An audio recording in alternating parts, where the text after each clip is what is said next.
All right, we are live and welcome to the den. I'm the analytic, and this is going to be a little live where we talk about football, and we're going to be more specifically Detroit Lions football. And I'm going to kind of be talking about some things about the channel, some things about football, and we're going to be talking just plain old about everything. I'll even take some of your guys' questions on the people that do join if they end up joining. And so, yeah. Take some of your guys' Pretty excited about it. So, first off, I want to talk about the Chicago Bears' performance. The game went not what I expected. I was really thinking we were going to beat the Bears. But there was a lot of positives I took away from it. There's also a lot of negatives I also took away from it. So let's start with the negatives. Number one, Jared Goff still struggles under pressure, but he's also made some really insane plays, but he definitely struggles a bit more under pressure. And he did have two overthrows that I blame him with. The St. Brown one, and then one where he overthrew Raymond in the middle of the field. The one, the Benson, I don't really count. I think it was more of a throwaway throw, so I'm not going to count it. But there's also the fact that the O-line crumbled. Penei Sewell, I think about 2 sacks and like 6 pressures. Like it was just not a good day. We lost Ragnow. We lost Romeo. It was a bit rough. But I do want to move on to the fact that now I want to start going to the positives real quick. So first off, in statistics ranking, let's go to use PFR real quick. Our offense has a bit regressed from last year, but only by 4 spots. Being ranked 24th in total offense and 29th in defense. So the defense has actually improved from 32nd to 29th. From not even just 32nd, that's a bit of an understatement. From franchise worst in history to 29th.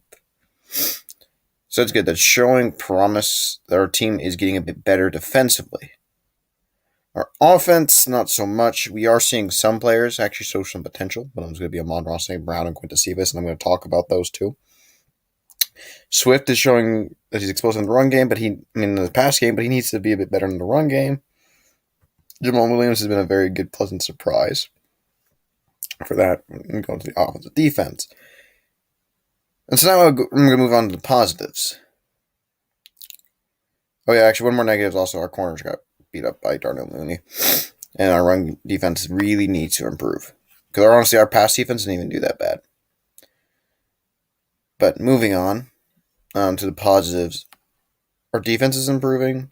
It was at least slightly improved. Our young players are showing promise. Derek Barnes, Sewell, other than Chicago, looked great in the season, in my opinion. I think Julian Okwara showed promise. Charles Harris is having a great season as a pass rusher. I think Elaine McNeil's coming as advertised. We've seen AJ Parker be a good slot, so that's another good young player that we got. I think Amon-Ra showed a lot of potential versus Chicago. We'll see if that continues, but I really hope that he plays even better than he did versus Chicago. So there's a lot to like that we got here. And then I do want to bring up the most important thing for me when it comes down to like the biggest positive I took away after re-looking and watching film and looking at the stats versus their like last 4 weeks. Of the last 2 weeks, we've actually done a good job hindering the passing game. So let me move on to the calculator real quick, just to show you guys that my math is correct. So we allowed 209 yards for Justin Fields, and we got 287 yards versus Jackson.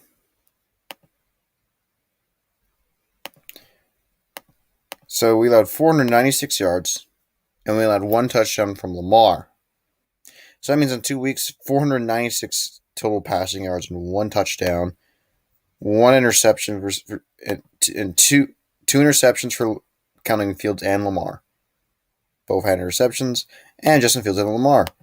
I mean, Justin Fields had a fumble. Granted, it wasn't a turnover. So in total, quarterbacks are starting to struggle versus us, at least the last 2 weeks.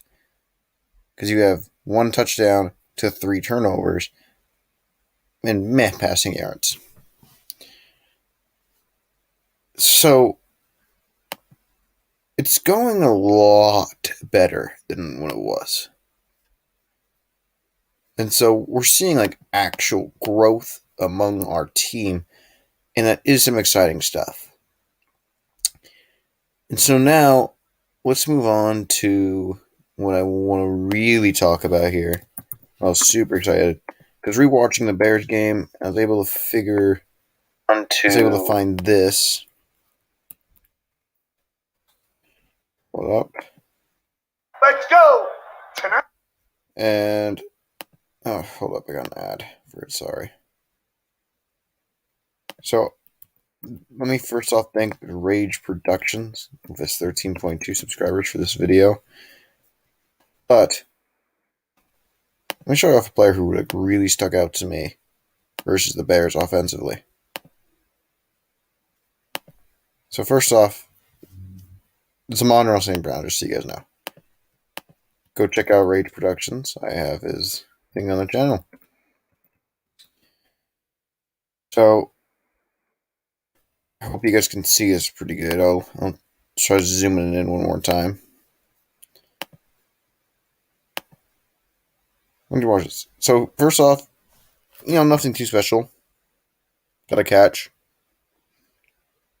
Great play by him.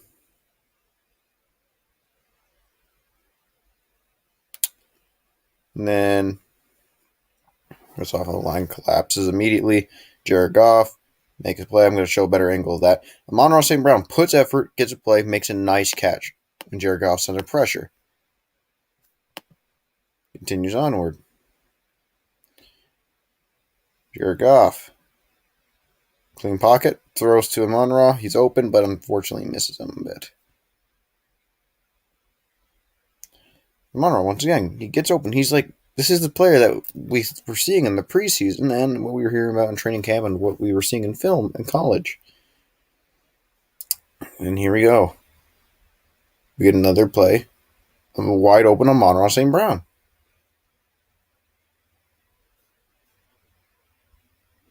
We're seeing like actually a good play. There's going to be one more play that will probably be like the biggest dagger for us. Actually, let's show this slow replay real quick. Wide open. Look at that. Man's just, I don't know who that, I couldn't see the number, but that was a good play. Completely burned that. And when we had the flag here, Amon-Ra, the only one, like, bam, he's open. Could he maybe not fallen down and maybe caught that? Maybe. Goff overthrow him? Yeah. Anyway, this shows their connection. Once in, when there's a flag, he's the only one putting effort. He's showing effort. This is a guy who had a good game. And, of course, he had the final catch. And then, of course, we're probably going to watch the Amon-Ra throw. And this is actually one thing I do want to talk about, if it does show it. Here it is. The play that everyone's getting so upset about Cephas being right open right there. People get upset about this. You cannot get mad at Jared Goff with the Cephas being open right here. Because if you watch a quarterback progression, Goff's first read, looks to the left, Amon-Ra's open, he throws it. He's not. Why would he look at where Cephas is? Amon-Ra's open. Was it a bad throw? Yes, but kind of. But Aqib Talib also put it best that Amon-Ra didn't run the most correct way to run that route. Goff could have thrown it better. But overall, it shows their chemistry. Overall, St. Brown. Overall, Amon-Ra also had his best game of the season by far. If you look at his statistics, he had 70 yards and 6 catches, easily his best game of the season. Imagine if these two can start getting chemistry, we might got ourselves finally another receiver who can be good. It's really good to start seeing that. And so then I kind of want to show a bit of the better angles from some of these throws. Not just the Brown, but the Cephas. And some good plays that we were actually just seeing from our quarterback. So let's move it over, share screen.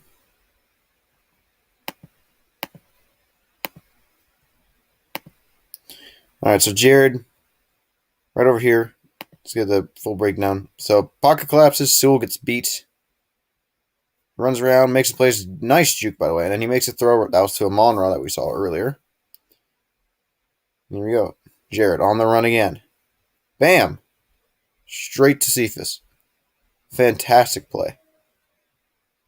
Goff, once again, scrambling around. Makes a fantastic throw. Sadly enough, we do see a little bit of a drop here by DeAndre Swift. But once again, it's Goff making some nice plays, and we're seeing that connection. We're seeing improvement. We're seeing improvement film-wise. We need to hope that this starts showing up in the stat sheet and hopefully in the scoreboard. Dan Campbell also recently said that each game has basically just been like we lost by 2 plays. And looking at the film, I totally agree. Green Bay, if we didn't have the fumble, we would have won, probably. Fumble and maybe the pick. Actually, no, not the pick. I'd say the 4th and 1. If you didn't have the 4th and 1 and the fumble, we probably would have won that game. Week 1 versus San Francisco, if Jared Goff doesn't throw the pick 6, or the defense doesn't allow one more touchdown, we win. Baltimore, 9 times out of 10, we win that game. Chicago, if we could start being consistent in the first half, but also a bit more consistency from Jared Goff, we win that game. We are super close to 4-0, guys. Something I did not see coming at all. I had us at 2-2 and getting blown out by the Packers and Baltimore Ravens. And I thought that we'd beat San Francisco simply because I overestimated Jeff Okudah and Amani O. And for Chicago, I overestimated our line. But we're actually seeing promise here. Much better. This would not have been happened to Matty P. Matty P, I think every game would have been a blowout, besides for maybe Chicago. That's it. That's improvement. The coach that's doing a lot of things. The list of players that we got that is growing under Dan Campbell. Motor City Dan Campbell. Penei Sewell, 11-1 game. Great games. Lee McNeil has come as advertised at nose tackle. John Pennicini is having a great second year. Derek Barnes, in his starting position, has done a pretty dang good job. Despite playing in less than 50% of snaps, he played 5 tackles and 1 tackle for loss last Sunday. Monroe St. Brown, he's finally had himself a good game, and let's hope that continues. A.J. Parker, he's been arguably one of the better rookie corners. We've probably found ourselves our slot for the future.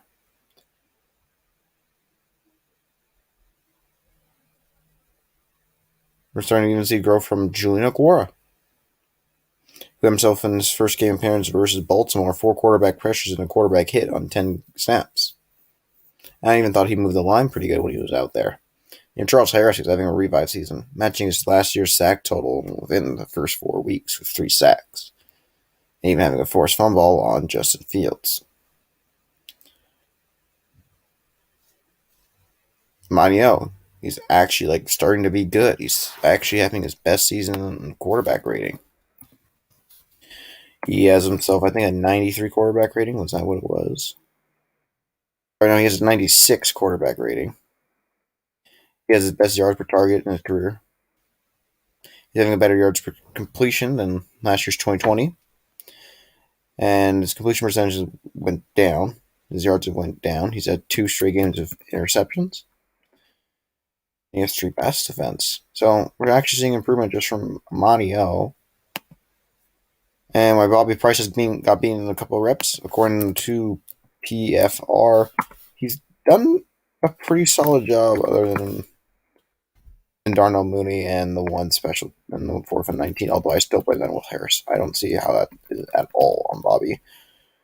Regardless if he did the right thing, but nonetheless, Bobby Price has a 44.4% completion percentage, 163 yards, and a 76.9 rating with 0 touchdowns allowed, 10 tackles, and 3 passes defensed. Price is showing growth. Let's hope that he starts to be like consistently good, not like how he was versus Chicago, where he got beat up by Mooney one quarter and then was good the rest.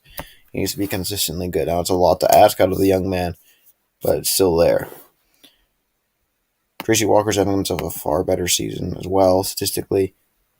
Jared Goff is on pace for 4,500 plus yards, 28 touchdowns, and 6 interceptions.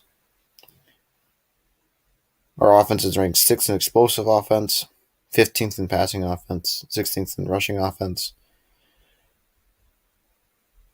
We're doing pretty good. We're doing a lot better. Let's just hope that when Taylor Decker does come back, our line plays better, and we might honestly see a lot better play. And so, I've also decided I know what our needs are going to be next year during our 2021 NFL draft. Strong safety, receiver, cornerback, inside linebacker. Those are our biggest needs. Not in specifically order, but I think strong safety is our biggest need. And I think strong safety and receiver are arguably our biggest needs. I think corner would be 3rd. And 4th would be inside linebacker. But I don't know. It's not really a specific other order. I don't know. I think strong safety is our biggest need. So we're seeing a lot of growth. We're seeing a lot of potential. I'm excited. Now, I also want to say this. I'm going to start doing film reviews on college players for the draft. I know it's early, but it's just something I think that would be fun.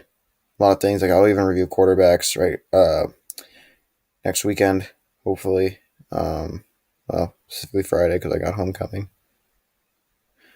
No, next weekend is no homecoming. But yes, it is. On Friday, or maybe Thursday if I have time, I am going to review Desmond Ridder and Kenny Pickett, the quarterbacks. Not because I don't think Jared Goff's our future, but I do think it could be a possibility that he isn't. So you always got to prepare for each scenario. And then I'm going to review Kyle Hamilton. I'm also then going to review Kavion Theobex, edge out of Oregon. I'm going to review Romeo Dobbs, receiver from Nevada. David Bell, receiver out of Purdue. Drake London, receiver out of USC. And Devin Lloyd, linebacker out of Utah. And Sterling Weather, 3rd strong safety out of Miami, Ohio. Those are going to be what I'm going to do, and I truly do hope that's there. And then for the channel, I told you guys I had a little talk about the channel. I'm going to be trying to do a couple other collabs. Might not be on my own. I'm going to be trying to do that. But then I also did want to apologize why I'm not posting daily anymore. And even sometimes struggling to post on weekends. I am really booked, guys. School is senior year. We got senior project stuff. We got a whole bunch. And it honestly, I even got dates to go to. I got a whole bunch on the weekends, and it's being a lot. I know as a YouTuber, it's my job to like at least be able to post once a week. But sometimes it gets pretty hard to make time. I do love you guys. I love doing this stuff, but it's just something I'm going to have to try to make time for. I'm definitely going to try to make sure I definitely post at least once a week. I know I'll definitely post during breaks, like holiday breaks, and as much as I can. I might just randomly go live one day, like on a Wednesday if I have time or something. But yeah, I'm just stacked, guys. So I really do apologize for not being able to do stuff, and I do know I'm also a replaceable YouTuber. I'm not super like on here all the time, so I just want to say I really do appreciate you guys. I know I'm not the most unique YouTuber. I'm so happy I got 207 subscribers still. You guys are fantastic, and I do love you guys. And then I guess I'm going to start talking about the Minnesota Vikings game. I'm going to talk about how I think we could beat the Vikings, but I don't think we'll beat the Vikings. I think the way we beat the Vikings is having a consistent pass rush, beating up that Vikings line, and more importantly, putting pressure on Kirk Cousins, who does also still, weirdly enough, statistically struggle when under pressure. And I think we need to beat up on their bad defense. Minnesota did actually, though, shut down the Cleveland Browns. I don't know how much of that is maybe the Browns offense isn't as explosive as we thought. Maybe it's because they kind of know Kevin Stefanski's thing. But I watched film on that Vikings defense. I do not think they are at that ranked 11th spot. Very inconsistent.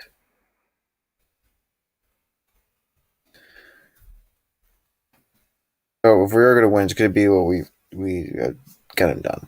Time, keep that Vikings offense off the field, and make sure we protect our quarterback, because the only thing that keeps that Vikings defense even good is their pass rush. And yeah, just try to be smart, play good football. Hopefully, this will be Dan Campbell's first week. If I had to say something, I think I have a good feeling about Quintus Cephas and Amon-Ra St. Brown versus this Vikings cornerback core. And let's just hope we have a good day. All right, I love you guys. I'll see you later. Don't have anyone on this live. Well, because it's late, but I promise I'll try to go live again for you guys. I'll see you guys later. One Pride.